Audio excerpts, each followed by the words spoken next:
With so few players involved today, can you bring us up to date with what you know? I know there's been a change in the goalkeeping department at least. Well, I think as you've seen, I think we had in total on the grass this morning was about 8 players, 5 who joined in the full training session, 3 who did part.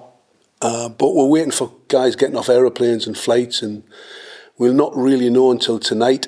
So I can't give you a full in-depth report on the squad situation. Obviously, we've got less time to prepare because we play on Thursday. So we're hoping when everybody comes in tonight, they'll be fit and ready to go. John McCracken is in. Grant Hanley was there doing a little bit. Is he being assessed? Is he fit to be considered? Or no, he's fit to be considered. We're just taking it easy with him. I think he had a slight injection at Norwich and he's come back to us and he'll train fully tomorrow. So it was just a precaution today, but he'll be fine. How do you go about preparing then, given those limitations? Do you have sort of plan A, plan B, plan C, depending on who kind of walks through fitness? Yeah, well, we had a tight, small session this morning. Obviously, you can't do a great deal with 8 players or 5 players. We'll have a lot more tomorrow, and then we will have the full squad at least on Wednesday to do some technical walkthrough, because obviously we've got guys flying in from America, from Italy. You know, the 2 lads who've just signed out in Italy, Scott and Billy, you know, the emotion that they've gone through over the last few days. You know, so they'll hopefully join in tomorrow and be ready for the tactical side of things on Wednesday. But there's not a lot of preparation time, as you well know, but you just have to get on with it. Steve took a bit of criticism following the Euros. What did you make of what was levelled at him and the team? I think we all took criticism, let's be honest, because if it's geared at Steve, it's geared at all of us, because we're all one big squad, one party, one team. So we all have to take it. And there was a huge amount of disappointment, yes, from the fans, certainly from the players and the staff, but nobody was more disappointed than myself. But we have to move on. You know, we've took it on the chin. We've had the summer. It's a new start today because there's a new competition starting. And let's not forget, we're now in Group A of the Nations League. So that's got to be a huge incentive for all these players now, old and new coming in, to be ready for it and face this challenge. Because it's going to be daunting. It's a daunting challenge. And our aim is to survive in the group. That's what we have to do. Yeah, you want to win it and you want to come second, but our priority will be, can we stay in the group? You say you've moved on, John. Is there any concern at all that the under-par performances from the Euros have some kind of hangover and some kind of effect on this campaign? I think if you put it into perspective and you look at, there was an awful lot of mitigating circumstances. You know, if you look at the guys we lost before we went into the tournament, if you look at during the tournament, we lost obviously Kieran Tierney as well. We lost big players for this national team, and when you lose your big players, I think any team struggles. We've seen it. I've seen it with my club back at Newcastle last season, how we lost so many big players and we struggled because of it, and we didn't qualify for Europe. So we had a lot of things that went against us, but at least we went into that last game. Yeah, we were disappointed because we didn't get out of the group and we wanted to create history, but we went into that last game with the opportunity of going through. And you know, I'm not going to go into details. I know Steve spoke about it when he named the squad, but there was things that went against us, and you know, it's a fine line, success and failure, and unfortunately we didn't get across the line, which is why we were all disappointed. Has there been a big discussion over the squad, or is that still to come? How you make the improvements? It might be when they come in, yeah. No. I think everybody realises. I think we're realistic people, and we understand, you know, what went on in the summer. But what we can't do is we can't keep going back to it now. We've got an unbelievable group ahead of us, some fantastic games, and we've got the preparation for the World Cup, because the preparation for me now starts, which is why there'll be a few fresh faces in there, which is important.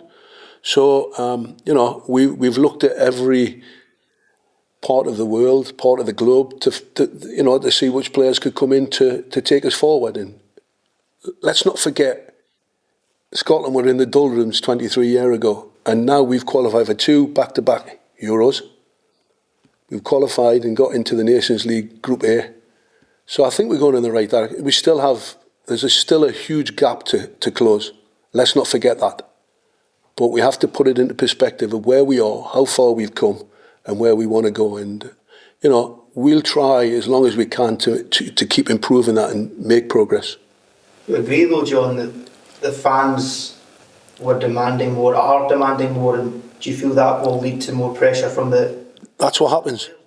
When you raise expectations, that's what happens. It's quite incredible because the amount of people I've met since the Euros who've come up to me, not one person's come up to me and said he was disappointed or she was disappointed. They've actually said how much of a great time, it's been a great journey, and hopefully we can continue that journey.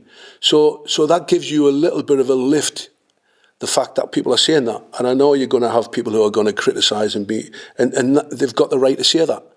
But I listen to the ones who come face to face with me and tell me what they thought.